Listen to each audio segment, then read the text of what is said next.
All right, folks, welcome to another episode of Agile Conversations. I'm Patty. I will introduce myself in just a moment, but thank you all for coming here tonight to support, of course, our guest, but support the community. So a little bit about this meetup. It was originally called the Scrum Master Power Hour, and based on user feedback, I decided to pivot this into more of a fireside chat format and conduct some interviews of the awesome people that are in our community. So our mission here is to share stories about overcoming Agile career obstacles. And of course, in that vein, build a community of professionals that support each other, especially in the beginning, but also as we remain on our Agile journey. So it's great for those that are back, of course, but welcome to the new folks.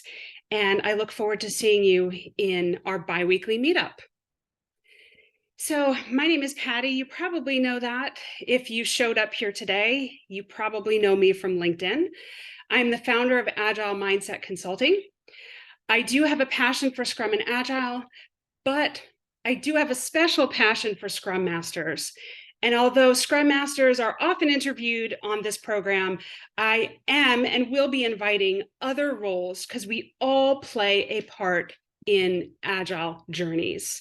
So I do Scrum Master career coaching, I do cohort-based training, and then I also do some other one-off Agile workshops and speaking. So what's our backlog for tonight? Well, we kind of did a little bit of welcome before I pressed record. A little bit of an introduction, some upcoming events, just so you know. In 2 weeks, one of my good friends, also a Charlottean, Emily Ford, she's going to be talking to us about change management and what our roles are in that in an organization. And then Richard, I didn't see him on the call today, but Richard Samello will be joining us on May 30th for the topic of product management. And I have June lined up. I won't be announcing that just yet, but know that I'm trying to book some really awesome people coming up, and I will announce those as we get closer. So let's get ready for the woman of the hour. Anu, I'm going to stop sharing my slide and we're going to get started. All right. Well, Anu, I'm going to ask the question. Are you ready? Oh, yes. Okay, well, let's get started. Sorry that I let the cat out of the bag, pun intended, and said your name, but we all know who you are. Of course we know who you are. But as I always start out, please tell us your name, tell us your full name, where you're located currently, and then just a little bit of a brief background about your career journey and your current role. Okay. So, hi, everyone. My name is Anuradha Aravindh Raj. I know it's a mouthful. Please, I also go by the name Anu, which is easier. I live here in Greensboro, North Carolina. And we moved here to the States 10 years ago. If you cannot say, I come from India. So I've been a trailing wife, like our previous guest said. My husband working in IT, I've been to a couple of places around the world, and here in the US, I've been over a lot of states. And I'd been moving away from my family. I wanted to take care of my family, young family, when I came here, and especially my child who needed my support. He needed a little more support. So I was here as a mom, taking care of him while I could do a lot of freelancing work, a lot of project management work. If I couldn't find one, I just would create one so that I keep myself occupied. And, because as mom, we always need that break. And I was trying to do that as well as, trying to build my family. And doing all that and having my kids grown up, being more independent, I started to transition. I wanted to become a Scrum Master. And after a long wait of knowledge, bridging my knowledge and everything, I now finally found a Scrum Master role. I have a team of my own. I have 7 people working back in Karachi. Yes, I'm very proud of it. And that's what it is about. Yeah. Thank you. You're welcome. And we're going to dig into all of that with our questions coming up. But like I always like to ask my guests, talk a little bit about how we know each other. So people have context about what our relationship is, because relationship building in this community is so essential, especially ours. So tell us a little, and then I'll kind of come behind and like fill in the gaps a little bit. Of course, I think like anyone around, yes, I found you on LinkedIn. And I'm like, while I was transitioning, I got more active on LinkedIn. And that's when I saw I started seeing your feed. And the more people I connected to, the more feed of yours I saw on LinkedIn. And I'm like, yes, I need to know who this person is. And then I saw your story, like coming from the teacher's background, and then, attending basically one of the Scrum Master of the Universe meetup, and then knowing your background as a Scrum Master. And I'm like, oh, yes, I have to follow her. I have to see what her story is, right? And that's how it started. And from then on, I've been attending all your Fireside Chat sessions, and rest we know is history. And I also see the plants back there in your background, which we have a little story about to talk about too. But then coming and seeing you in person was amazing, right? So just having made that trip, and I'm like, no, you're just an hour away. I'm not. I have to go and see you in person, and it was brilliant to see you in the Agile conference as well. So yeah, that's how I know. And I know I also wrote a post about my Scrum Master journey. So in the third series, like I created a series, and in the third one, I said I put influencers. So you're the transformational influencers, right? So I named you like that, and I tagged you there, and that's when I get it all started. And then I'm like, yes, I've been following you from then on, and it's been quite a journey, Patty. Yes. And I think it's so funny when people call me an influencer. And I would say Yes, you are. the first time somebody said that to me, it took me aback. And I think JJ, we may have talked about this in our Fireside Chat. It's kind of jarring because when you think of an influencer, you think of those really famous people on Instagram. At least that's what I think. And I'm like, I'm not that person. I just kind of sit in my bedroom and I talk on Zoom all day to people all over the world. But when you start to hear that a lot from all sorts of different people, you start to realize that you have a responsibility. And I know you are getting there, Anu. So we'll talk about your LinkedIn journey in just a little bit, but you are becoming an influencer for those that are just getting started out. And it was really interesting when I first approached you coming on and sharing your journey on Agile Conversations. I said, let's meet on Zoom. Let's kind of get a game plan what we're going to talk about. And you're like, I live an hour away from you. We're not meeting on Zoom. Let's go, drive and meet at a common meeting point. We met at Starbucks. You, as I walked in, I saw you. I recognized you right away because I see you all the time. And I saw you carrying this blue bag from IKEA because, IKEA is big up there north of Charlotte. And I was so touched by the fact that you bought me a gift because I wasn't expecting it. And yes, it is those plants in the background there. And you brought it because you noticed that I do have a plant. Yes. And I always talk about how to build connection with people over Zoom. And one of the techniques that I use, and I'm sorry if I'm going down a rabbit hole, but I just want to point this out because it's so important to me, is I ask people about their backgrounds. And then you turn around and you did that to me. So you're paying attention. So I really appreciate that. But I loved meeting you in person. And then we met in Raleigh when I spoke at the Tri-Agile conference. It was great. You brought me Indian food, which I loved so much. I still have some in the freezer. So it's waiting for me a couple of weeks down the road when I want it again. But I appreciate that as well, because again, that was not expected. So you are a generous soul. Oh, thank you. Thank you, Patty. If there's one thing that, has taught me moving around these places is how do I make friends, right? How do I make the connections? And one thing is, if you want the other person, people all are busy in their lives, right? So you try to make an entry. I've seen here people have a lot of close knitted communities. So if I want to make my way through in, I have to put in my effort, right? So it's just that give and take I think we have. And I did see your plants in the background, and that is one of the reasons, I had to stop in IKEA. I'm coming to Charlotte. I'm a fan of IKEA. So I'm like, I did forget my brown bag that I normally carry from home. So I had to buy that IKEA bag there and then, put those things in and bring it to you. But then that's how I think, in our culture, it's always, I know it in Western culture as well. Like when you go meet somebody, you just take something with them. That's a sign of, having to grow that friendship. So I'm like, yes, I have to do something. And when I saw you and I know you're coming to try Agile, oh no, I'm taking something for her to eat. I know she's a great, she likes, I know we live very far away, and then I know we're meeting in a common place. And I'm a great, for those who don't know, I'm a good cook. Patty will vouch on that. So if at all you're ever here, let me know. We can just, I'd be happy to cook for you guys. Yes. So that's about that. And it was brilliant having to meet you 2 times, Patty. And I can't wait. And I'm sure we're going to keep meeting quite more often. I will say that, over the past 2 years, I've built up this huge community globally, and I rarely have a case where I can meet somebody.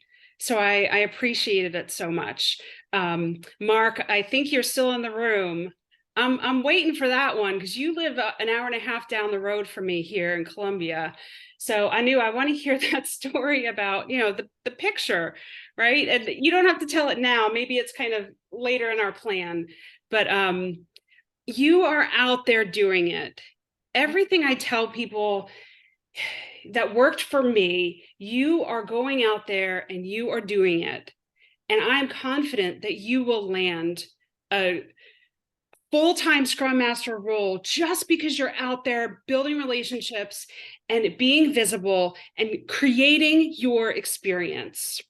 So before we get to that piece, because I know people are here to hear about that. How do I create experience when nobody will give it to me? I want you to just take a step back and talk about what was the transition like from project manager to Scrum Master for you? And tell us about how long that took, because this is really important. Yes. So it only took about 8 months. That's it. Easy, cakewalk, just like that. But then there were a lot of things that went on with it, right? Like I know a lot of people talk about putting yourself out there, doing things. And I say this is a journey. It's an ongoing journey because I just started. There are a lot more things for me to learn. And the first thing that I did was, I wanted to land it. For me, if I were to land a job, if I were to land a Scrum Master job, I just took it backwards. Do I have everything that I need to do that job? So what are the things I need? I just backtracked. Okay. So we know the 6 stanzas of Scrum Master. Okay. How good am I at those, right? If I were to rate myself, am I giving myself a 4 out of 5, or at least if I'm anywhere lesser than 4, I'm not going to be able to compete with the rest of others, right? I mean, am I good at communication? Am I able to, convey what Scrum is basically? Do I know the Scrum guide? Do I have it in the back of my head? And don't quote me on that. I'm just saying, but then, do I have all these skills that it takes for a Scrum Master? And knowing that, I just backtracked and I started learning, and I found ways to get there, right? And one of the things is meetups, where you go see a lot of people like this online, where you get to learn from them and share their experiences. And the best part is get to ask questions, from experts who are there on the call. And as always, I joined the community of people, right? To join one of those, I'm a part of the Agile rooms. They are based out of UK, and they have their own sessions. They have book clubs. I'm not an avid reader, but then being myself, putting out there, being a part of the book club made me accountable to finish a book and then, learn from it. And the best of all is podcasts. That's the next best thing after sliced bread. I just put on my AirPods, and then while I'm cooking, it's like meditation to me. And it's just not, I just don't listen about podcasts based on Agile and Scrum. It's everything. What is there something that I can better myself with leadership, for communication? I listen to different podcasts, something that can help me, mentally. How well can I do things to keep my brain active? So I listen to those things. And being in this world, right? I mean, being in a very, global group, there are things that you have to talk to as a Scrum Master that has to make sense. Because here in the US, me as an immigrant, I'm still learning things, like learning few words and terminologies that are used. Football, for that matter, right? People talk a lot about football. And in the in the episode where Mark talks about in the Agile with, I'm sorry, the Agile within, he talks about snowbirds. I didn't know what snowbirds were. So apparently snowbirds are people who flew from north to south during the winter time. And I didn't know this terminology. So things like this that can make the connection with the team that I can talk to and relate to, make a conversation with as a Scrum Master, anything that can ease the situation, I have to take those takeaways, right? For if I have to listen a podcast, like say even 30 minutes or even 1 hour, do I have at least 3 or 5 takeaways from that podcast? And what am I taking? Even if it is a word that I'm learning, that goes into my learning, right? So also finding ways to make it easy for myself. So I was there in the beginning trying to write down everything, taking the hard route. But then I thought, okay, podcast is an easier way. Even the Scrum Guide is there available on an audio podcast, which I've saved. And that's the first thing I listen to in the morning to hear about Scrum Guide and then, start my day like that. So making things as you go and also evolve along with it has taken this time. And that's where I know we're going to talk about that as well. That's where I found this opportunity where I am right now. In one of the meetup, I had this person talk about it, and I'm like, yeah, I'm going to reach out to you, and I'm going to see if I can just help. We can help each other out with this Scrum Master. He calls it Scrum Master Experience Academy. So I just wanted to see if we can help each other out. So that's how it started, Patty. Yes. And you make it sound so easy, and you make it look so easy. I know that you say this is kind of like your full-time job to get all this experience, build up all the pieces to mold yourself into a Scrum Master.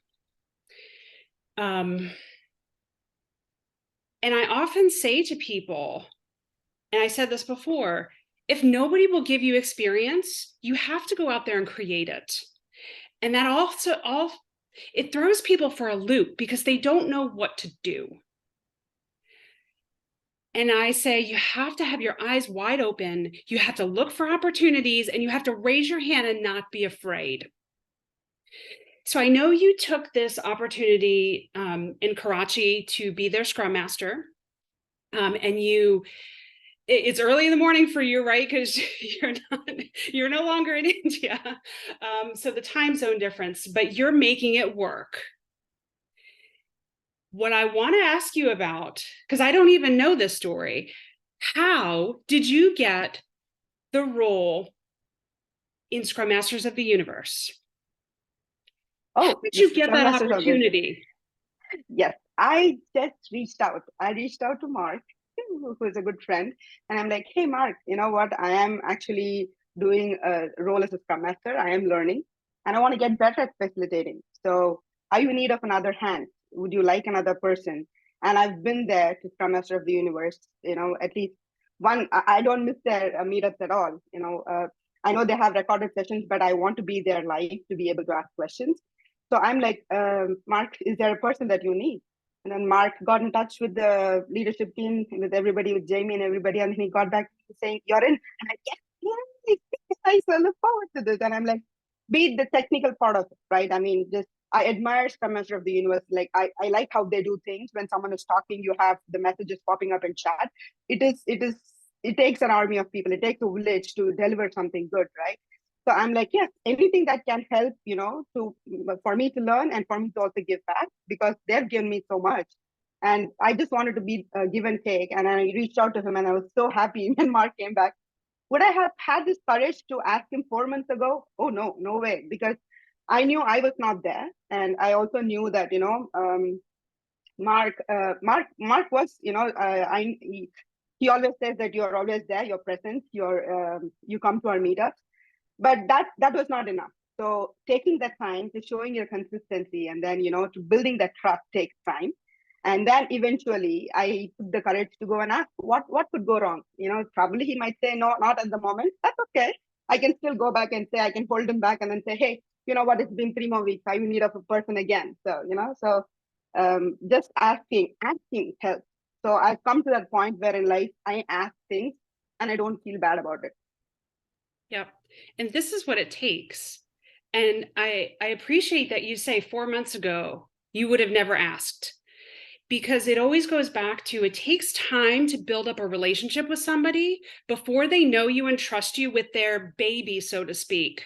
Whether that baby is facilitating their meetup, whether it's opening a door for a job at their organization, whatever it might be, you have to consistently show up.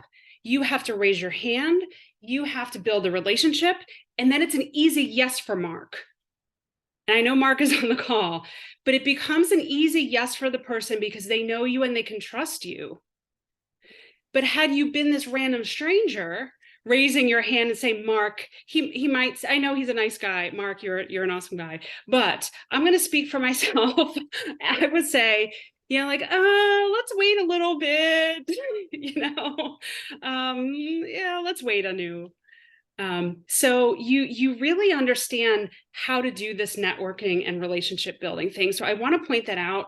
And that's why I said in like the Eventbrite write-up or on the LinkedIn post, I'm like, if there's anybody to watch, it's you.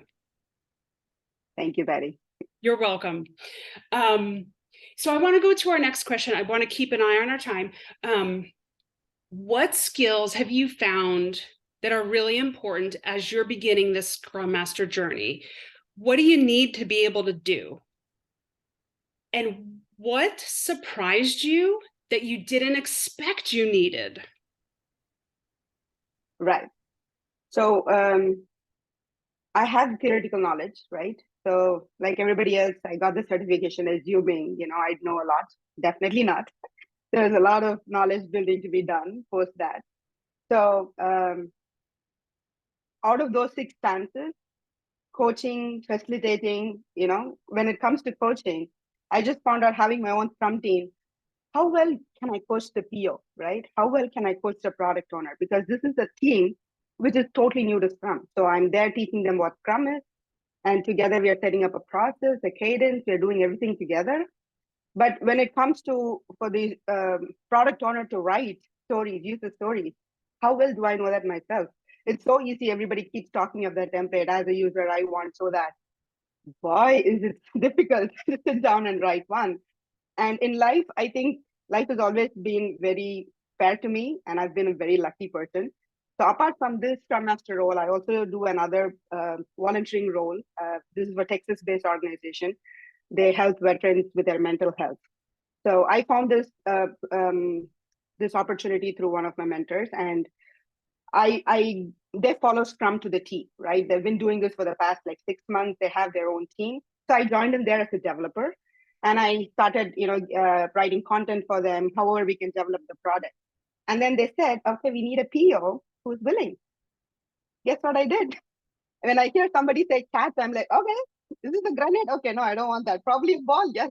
I really don't care if it's a football or a throw ball or, a soccer ball. I just catch it. And I'm like, yes, now I'm going to put myself out there to learn what it is. And that's what exactly I was doing the last weekend, sitting and writing user stories. And it was not easy to be able to convey that to the developers, to be able to, for the developers to be able to comprehend, because I've been there as a developer, and the user stories that I've read, the cards that are there in Trello, it is self-explanatory. I don't even have to reach to anybody else during the week if I were to work on my own time, right? So how do I write something like that is what I'm learning.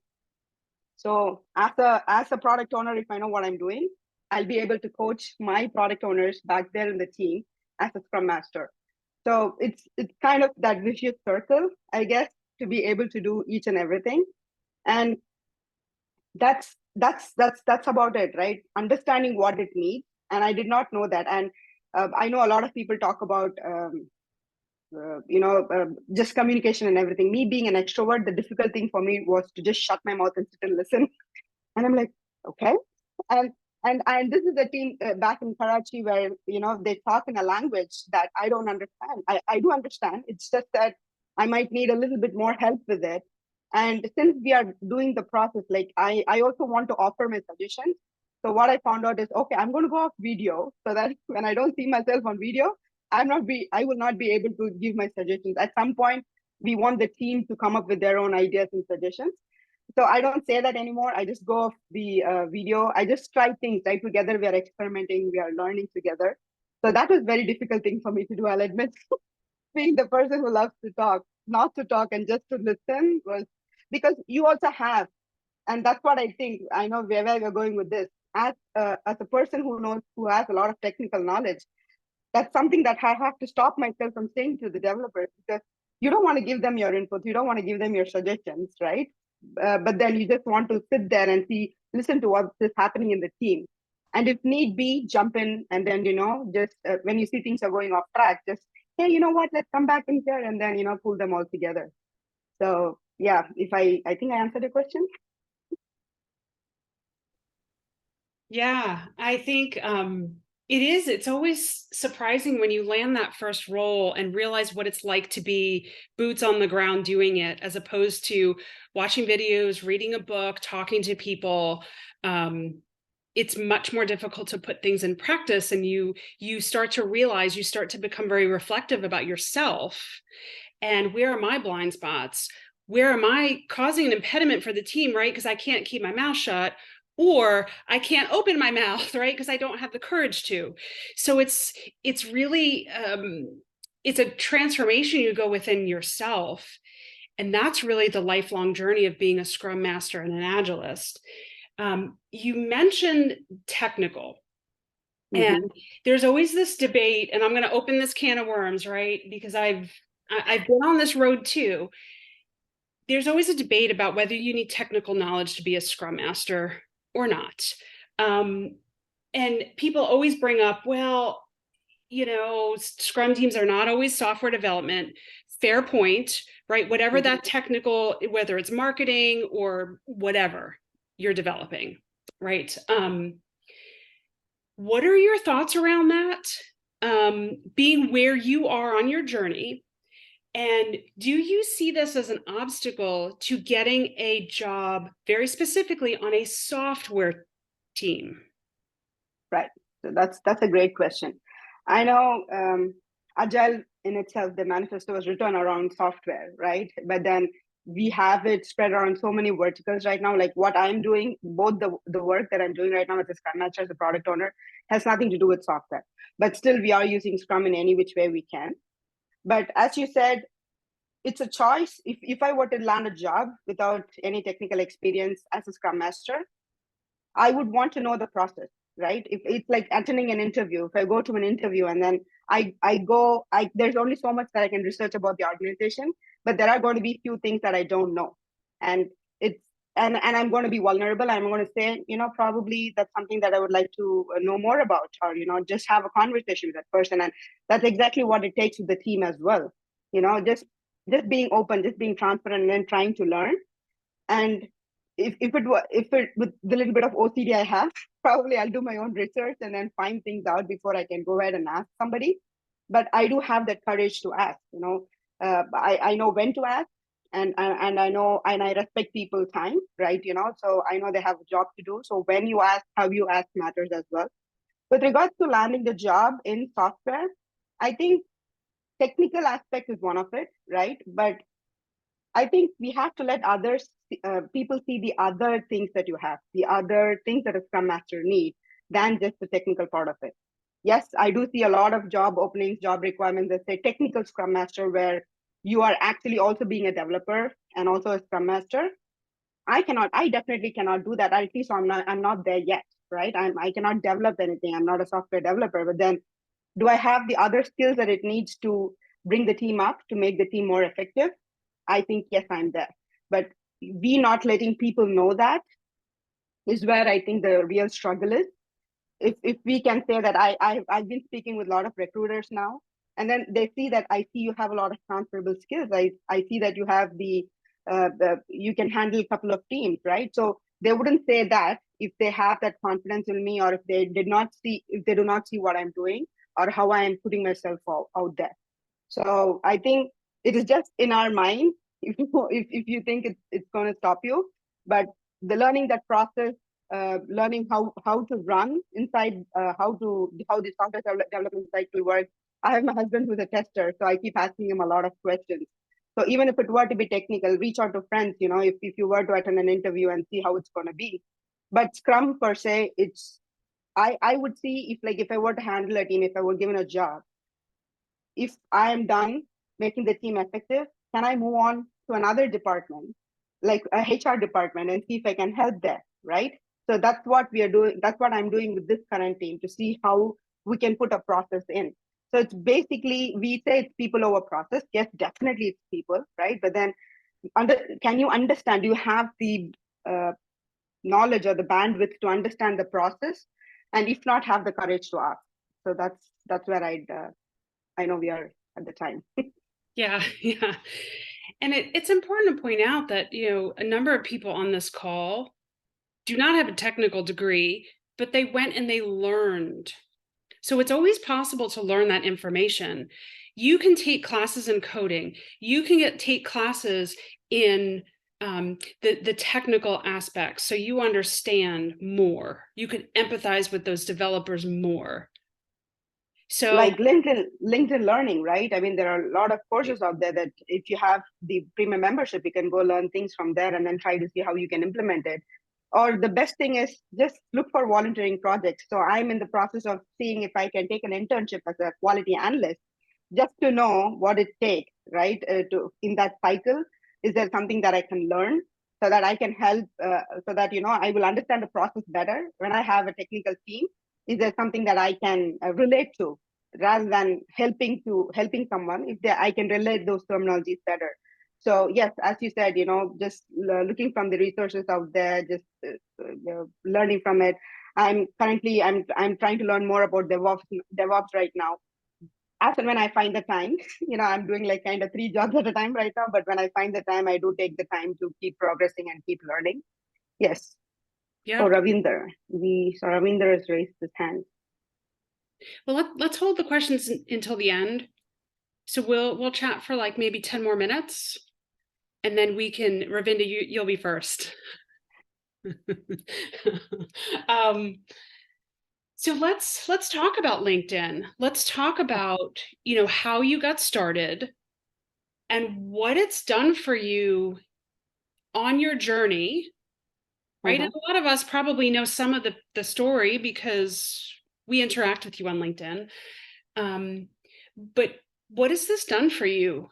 Because I'm a huge proponent of putting yourself out there, as hard as it is, to gain some visibility, to show people that you have the knowledge and you have the skills and you have something to say and you're a thought leader, because that makes a huge difference to a hiring manager that might be looking at you and say, well, you don't have the technical skills.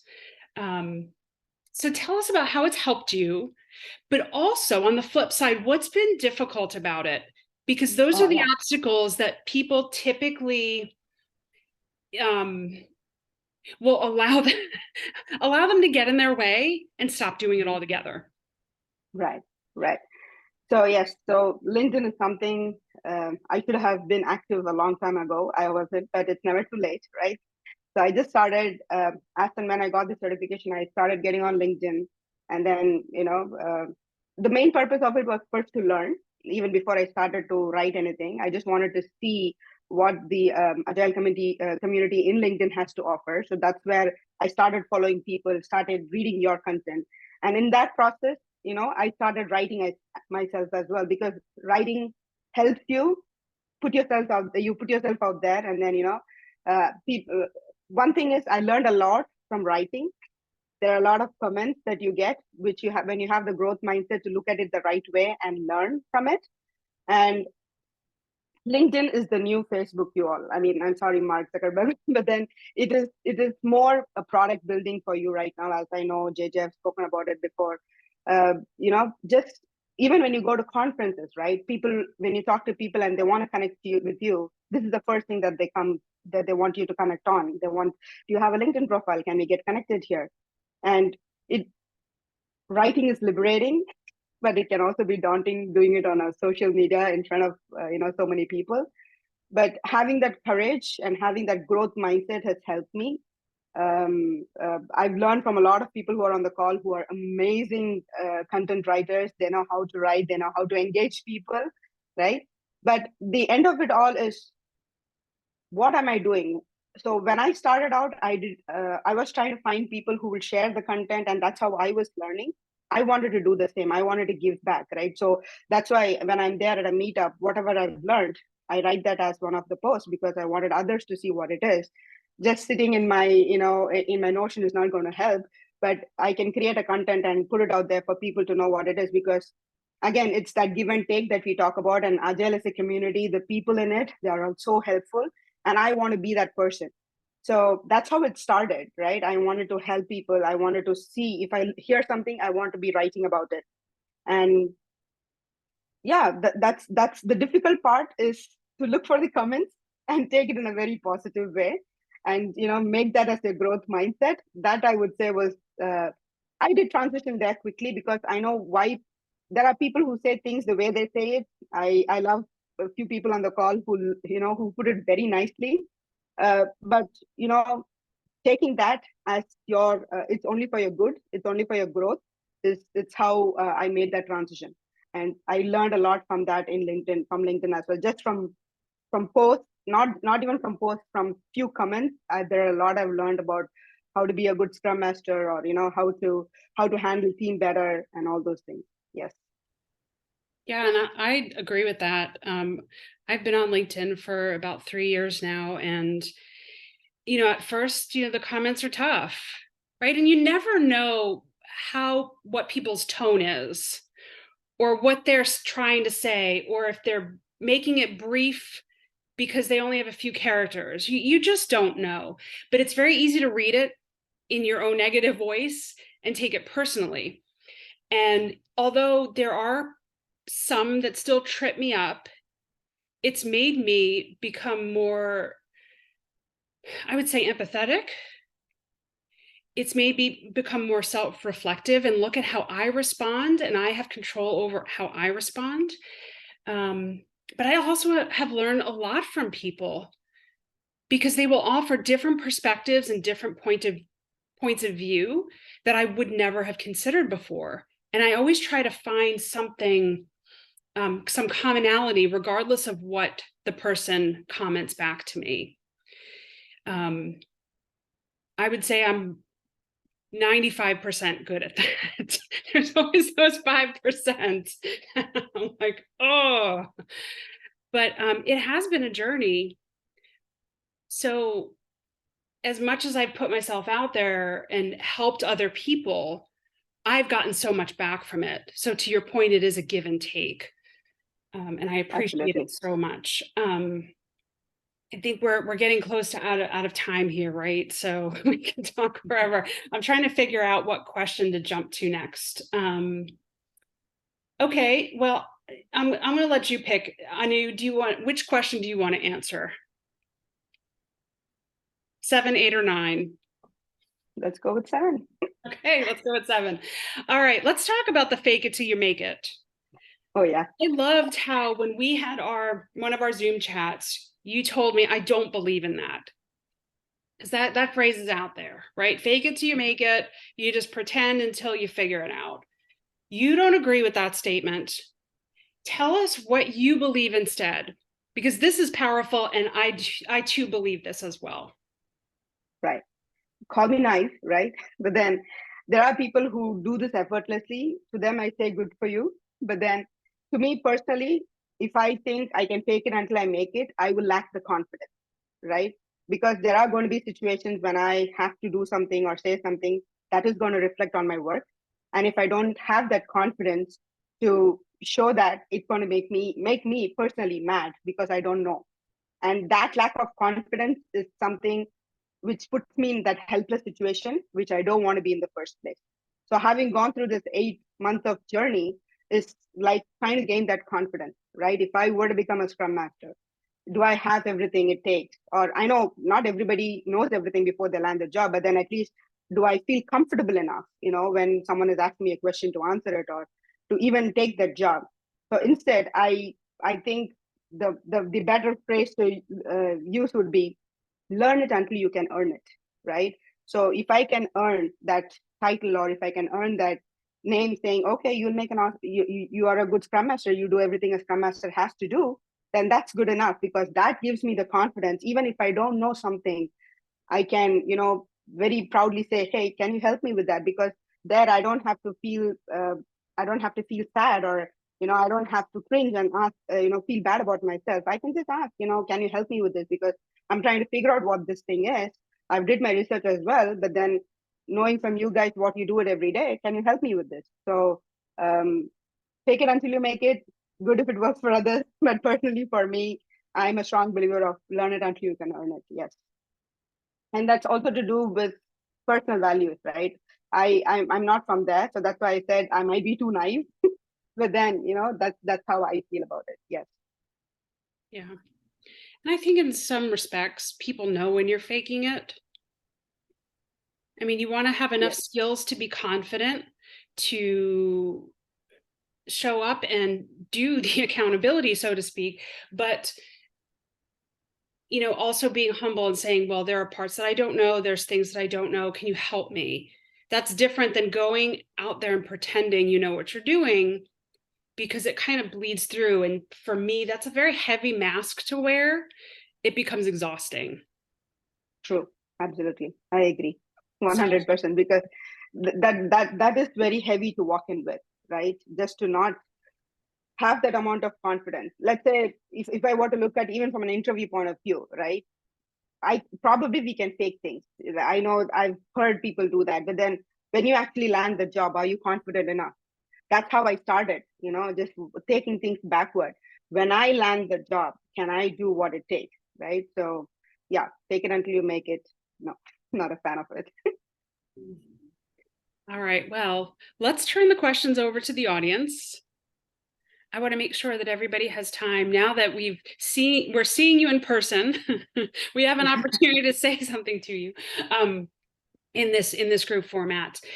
Let's turn it over to them. Ravinder, did you still have a question? I'm trying to see if your hand is still up. Yeah, I mean, I just wanted to say I actually completely agree with 100% what Anu has like kind of said, even though I just came in like halfway through this session right now.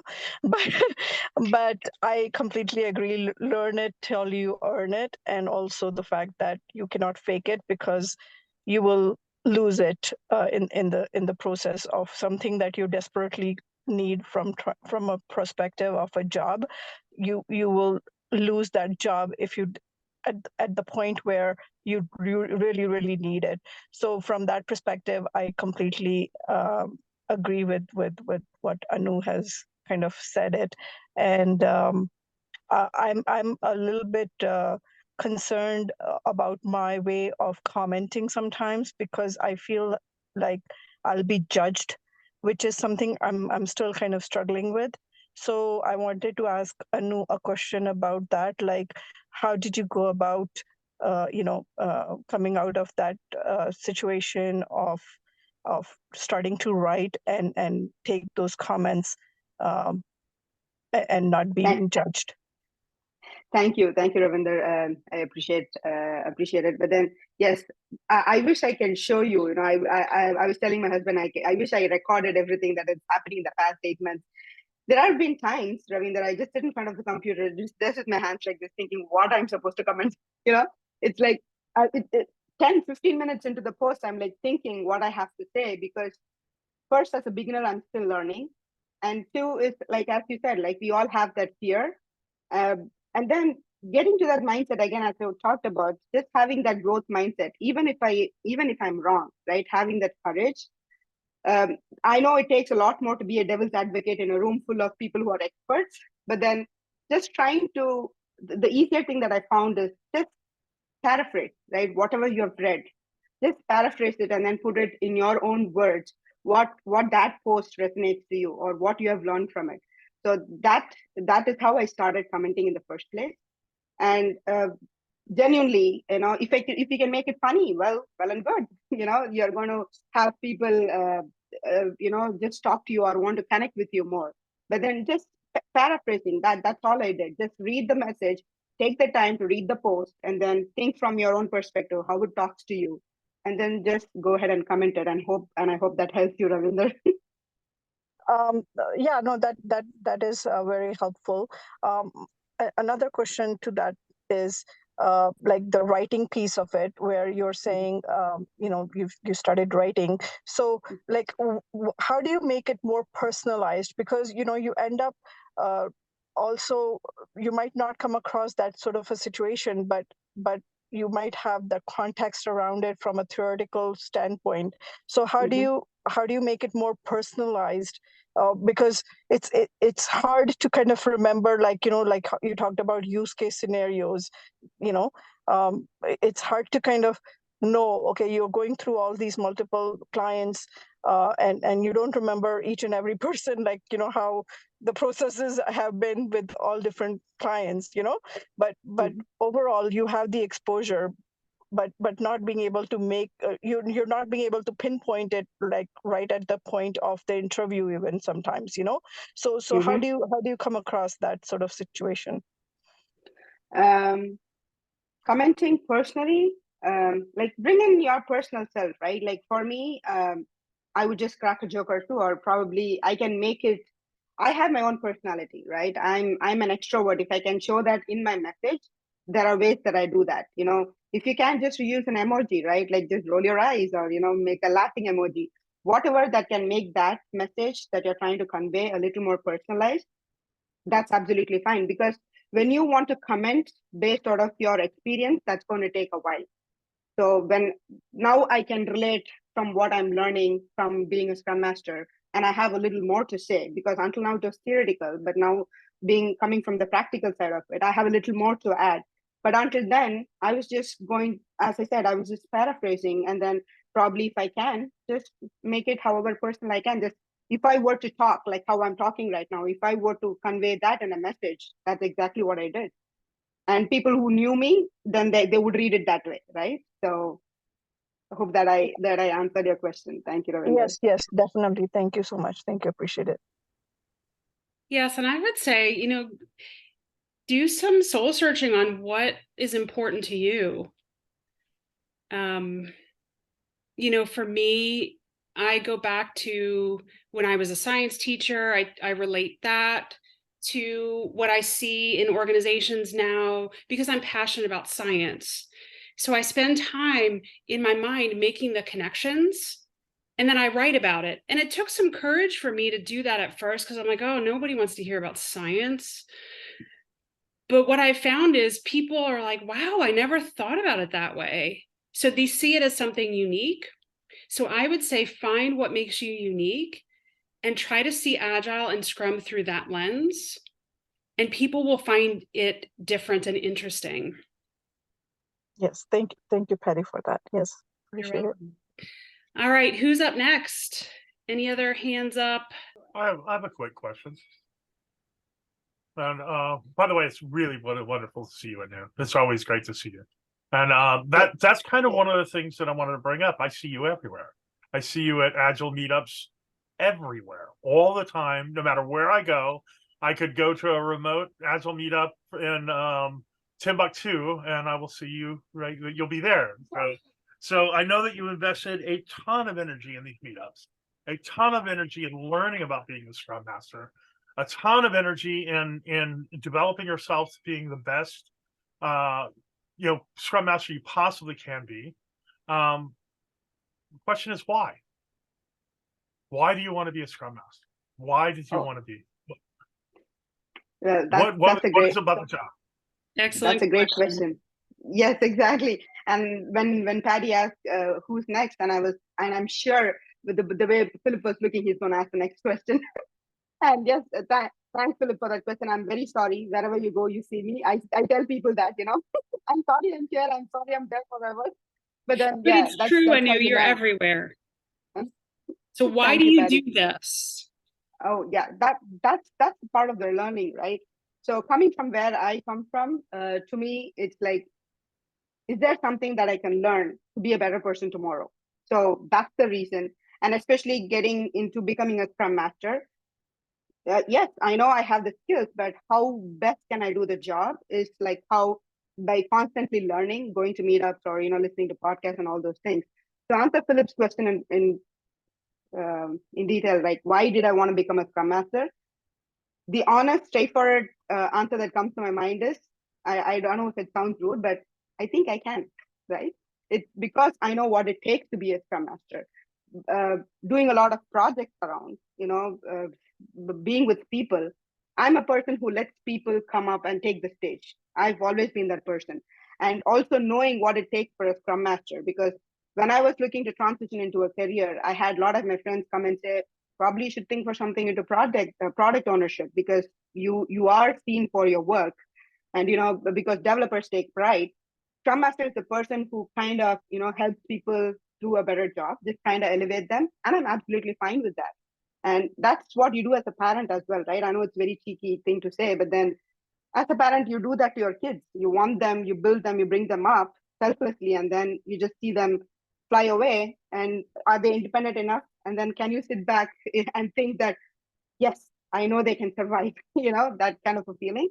So that's one reason I thought okay, Scrum Master is the role for me. And I wanted to do this because I know I can be that person who can just give anything that I can and be okay with it, right? I'm not looking for anything, but I know I have the capability to help the team in any capacity that I can, because I'm very curious that way.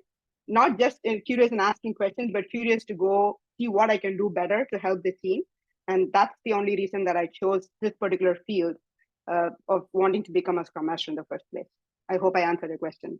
Absolutely. Thank you so much, Anu. And just an addendum on that.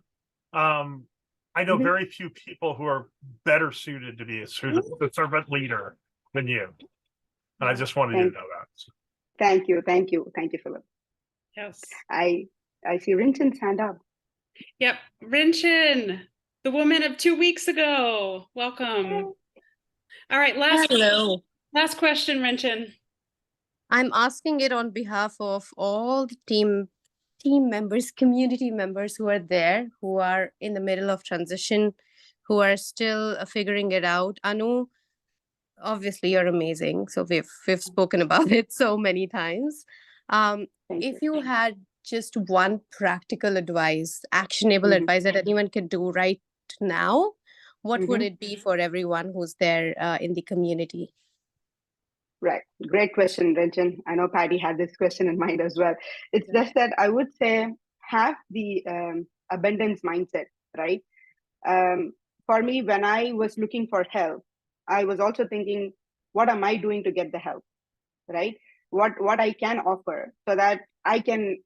So I've always been that person. So I would go first. If there is a potluck, I'll sign up for the one dish that is very difficult to cook, so that the next time around, I can just ask somebody saying, hey, you know what, can you do this for me the next time? Because you kind of create that relationship, you kind of build that mutual trust. And I don't mind putting myself first out there. So have that abundance mindset where you want to share things with others, because this community as such is so beautiful that way. And I would also say that, be the change you want to see. I know even Patty is, she's all in for it. Just coming from where you are, if you want to see this is what it's supposed to be, what are you advocating towards that, right? And the last thing I would say is just give yourself some grace. It's going to be difficult. There are going to be lots of bumps, and there are going to be a lot of U-turns that you might have to take at times, but then just give yourself some grace. And I've been very lucky. I've told this already, but then having a support system both at home, also on LinkedIn, when there are days that I have to push through myself and I have to get things done, but just giving yourself that grace has abundantly helped me. So this is what I would say, Ranchana, and I hope you answered your question. That's an awesome advice. Thanks, Anu. Yes, thank you, Ranchin. Thank you. And I'm sorry, I was going to say, Richard, thanks for bringing in your cat. I saw that. I wanted to point out Richard has entered the building, so to speak. Yes. Richard will be here on the 30th, and his cat is making an appearance. So we'll expect to see your cat as well when you come and be our guest, so to speak. Absolutely. I'll bring her along. As you can tell, she wants to be part of the conversation. Absolutely. And I just want to point out what Philip said in the comment section, and I will 100% agree with this. Create your own venture. When I felt like I needed more Scrum experience, I created this business, Agile Mindset Consulting. And I made myself the Scrum Master of my business. I set up my Jira boards. I write my user stories. I estimate them. I do sprint planning. I do it all. And yes, it's not a big company, but Anu, we've talked about this. Like, people think I need a full-time paying Scrum Master job to be legit. Mm-hmm. But a Scrum Master is an accountability. It's not a paid job. You can do it for yourself and your own business. You could do it as a volunteer. But the key is you may have to go out and create it yourself and not be afraid to do it. And then you can say, look at what I created, hiring managers. And I will tell you, it has worked for me. I don't need that anymore necessarily, but in the very beginning, it impressed the heck out of them. And that's Absolutely. what helped me land my first role, personal development. Yes, I totally agree. So I have my 1 month sprint that I run, and the increment is, how do it shows in my resume, right? If there is something, all the meetups that I attend, everything that I gain, all the knowledge, it somehow translates into my resume, which I'm getting ready to get that role, the full-time role that I'm going to get. And if I don't have an increment, there have been days where I've had people on this call help me also with that resume, that, I constantly keep changing my resume because I'm constantly learning something. So that is my increment. And having your own sprint personally totally helps, and I totally can resonate with that, Patty. Yes. Yep. All right, Anu. Well, it's been amazing, as we expected it. We're 4 minutes over time. Want to respect everybody's evening, or as we always say, Tom Mullins, it's Wednesday morning for you, so we want to help you get to work. Any last minute, we know to find you on LinkedIn, right? So we don't even need to ask that question, right? You set up coffee chats with people, you are out there. So just reach out. Any last minute words for us before we sign off? And then we'll send everybody out into the universe. Thank you all for being here. I appreciate it. I know you all come from different time zones. I truly appreciate it. This is the support group, right? This is exactly what I've gained from being there on LinkedIn, people coming there and supporting each other. So thankfully, truly honored, and thanks, you were all able to be here. So I just end with that, Patty. Thank you so much. Thank you so much. And thanks to you for having me. Thank you. Oh, of course. I've been looking forward to this. And like I said to everybody, the recording will be cleaned up. I will send it out to everybody so you can watch it once again. And Anu, of course, you can see it from a different perspective. Yeah, but I'll have a lot of feedback for myself, I guess. Thank you, Right, Patty. Thank you. Have a great rest of your day. Bye-bye. Thank you. Thanks, everyone. Bye-bye. Thank you, everyone.